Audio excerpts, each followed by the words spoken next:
À chaque nouveau départ, Alain est un peu plus près du sien. Dans 6 ans, il aura 55 ans, l'âge de la retraite à la RATP. C'est effectivement plus tôt que pour un certain nombre de gens. Maintenant, ce certain nombre de gens n'a peut-être pas les difficultés de travail que nous on rencontre.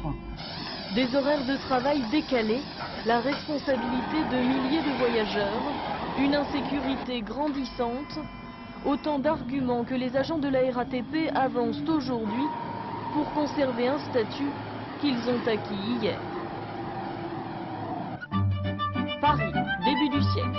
À cette époque, la capitale compte plusieurs compagnies de transport, toutes privées.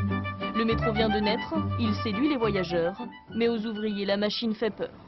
Les Parisiens ne sont pas des taupes, ils ne descendront jamais dans ce trou. Mettez-vous dans l'esprit de l'époque où tout était en surface et on demandait à des gens de descendre dans le souterrain. Des gens qui, c'était pas les mines, mais il n'y avait pas cette culture. Il n'y avait pas cette culture dans les villes. C'était quelque chose de très nouveau et il fallait attirer les candidats.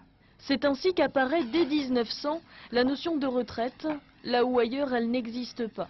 Quand la RATP est créée 50 ans plus tard, son statut officialise la retraite et la fixe à 55 ans. Aujourd'hui, cet acquis est toujours en vigueur, mais il a un prix.